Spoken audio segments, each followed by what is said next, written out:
करने लगे तो ये भी निकला, माता जी भी निकली, तो उनकी तरफ ये श्रद्धा पूर्वक देख के बोला, आप बहुत धर्मात्मा हो, आरती में 2000।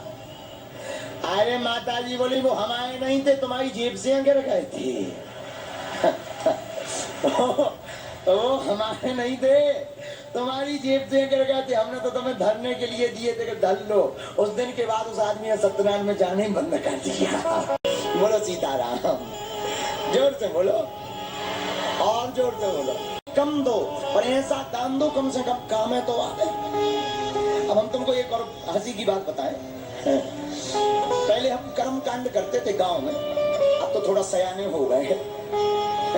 तो पहले हम कर्म कांड गांव में करते थे।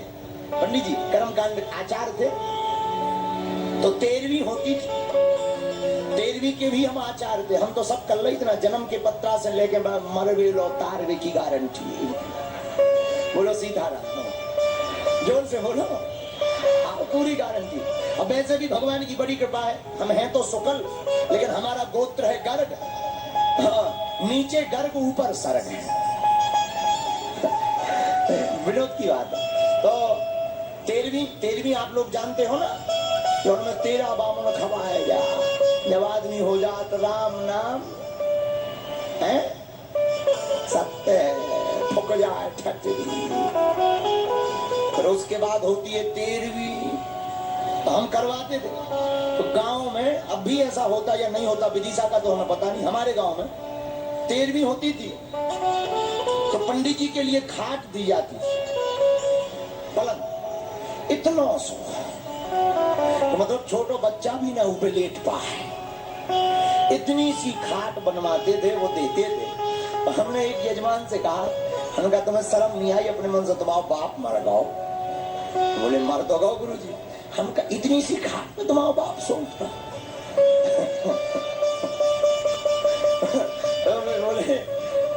बोले यार गुरु जी अब सब लोग ऐसे ही देते हैं, हम देखो वह देना चाहिए जो वो प्रयोग, जिस हिसाब का प्रयोग करते रहे हो। दान भी ऐसा दे तो वो खाट किसके काम आती है, पहले बस ले जाओ फेंक दो। दान ऐसा दो जो दान किसी के काम आए। हम कहते हैं भले ही कुछ मत दो, 2 रोटी ही दो, पर भोजन पाने के काम आवे, ऐसा दान देना चाहिए।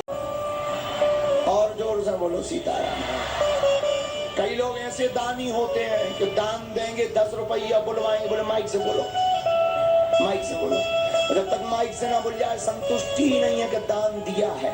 और हमें एक बात हंसी बहुत आती है कि व्यक्ति पाप छुपके करता है, दान खुलकर करता है, पाप पूरे रखे रहते हैं, पुण्य बच जाता है। बल्कि धर्म छिपकर करना चाहिए, पाप को उजागर करके बता करके निर्दोष हो जाना चाहिए।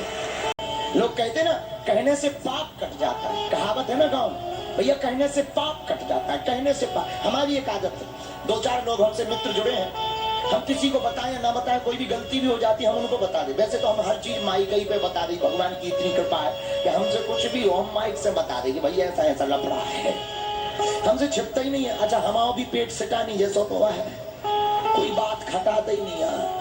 हमारी माता जी भी कहने लगती तो तुम्हारे अंदर कोई बात नहीं खटाती है। हमने कहा माता जी अब इसलिए नहीं खटाती है कि जो सामने बैठे रहते हमें लगने लगता है ये हमारा ही परिवार है, परिवार से क्या छिपाव करना है। अब कल की सुनो, कल बढ़िया नई घड़ी आ गई, सो आज पैरें दिखा रहे, हम जो ही हाथ ज्यादा चला रहे हैं। और ये लोगों की प्राय आदत होती है, जो सामान नया लेंगे वो वही ज्यादा दिखाएंगे। हाँ। एक बार ऐसे एक चौबे जी हटे विदिशा के, उनसे कोई कहे चौबे जी, तो वो कहते थे हाँ जी, और कोई कहे चौबे, तो वो कहते हाँ बे। तो चौबे जी ने मोहन बाबा एक बार सोने को दांत लगवाओ, जो दांत होते ना सोने का दांत, सोने का गोल्ड का दांत लगवाया। पंगत में बैठे तो खीर परस रही थी, उन्होंने कहा दांत तो लगवाया पर कोई देख नहीं रहा। अच्छा दांत, कई लोग ऐसे होते हैं कि अंगूठी अगर नई नई पहने तो वो उसी उमरिया से। अच्छा और बता रेलवे स्टेशन कहाँ है, और बता मतलब उंगली का या हाथ का कोई मतलब ही नहीं है। लेकिन अच्छा जैसे कई लोग हमने देखे नए लड़के जो नए होते हैं लकड़ बग्गा से नए तो वो ऐसी शर्ट, जिस दिन वो चेन पहनेंगे बढ़िया बटन खोले, आज गर्मी बहुत है। अरे हमने एक लड़का हमारे पास आया और वो हमारे पास बैठा और भैया उसने मोटी चेन पहन रखी थी और नई नई चेन। उसे लगा कि गुरुजी देख नहीं रहे हमारी चेन की तरफ। उन्होंने कहा गुरुजी आज बहुत गर्मी है। मैंने कहा गर्मी बात नहीं है, जो गले में पहने उसकी गर्मी है। एक दुकान पे हाँ तो वो चौबे जी ने दांत लगवाया, पंगत में बैठे खीर परस रही थी। उन्होंने सोचा कोई देख नहीं रहा तो कहना तो था खीर। अब ऐसे कहो खीर तो दांत कोई नहीं दिखता है, लेकिन ये खीर नहीं बोले, बोले धीर दैया धीर धीर लिया धीर, ताकि जो है जो परसने वाला है उसे दांत दिखाई दे। तो बोले ए भैया इधर धीर तो धीर धीर धीर। तो परसने वाला भी विधि सही का था, वो भी कमजोर नहीं था, वो भी 300 ग्राम को बाजूबंद सोने को पहने तो उन्हें भी कपड़ा ओढ़ रखो तो उन्हें भी साल हटाइयो। बोले बताओ कांडा दइए। दान देने से उस दान का कल्याण हो, गरीबों का भंडारा हो, गरीब बेटियों का विवाह हो, किसी का मकान बन जाए, किसी का कल्याण हो जाए, ऐसे घर पर दान देना चाहिए। क्या बताएं तो हमें इतनी याद आ जाती है कि हम कथा नहीं कह पाते हैं। हमारा वाईफाई सिस्टम बहुत विचित्र दवा है। तो एक बात हमें याद आ गई, एक जने हमें मिले, बोले गुरुजी हमने 11,000 रुपया जिस दिन दान दे उसी दिन हमारी दाढ़ी टूट गई, मुंह टूट गया। हमने कहा किसको दिए?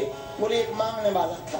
हमका पता लगा उसने दान का किया क्या, बिल्कुल सत्य घटना बताया। जिसको इन्होंने दान दिया था उसने पौवा पिया, जिसको दान दिया था उसने पौवा पिया और पौवा पी करके अपने घरवाली का मुंह तोड़ा, सो इधर इनका टूट गया।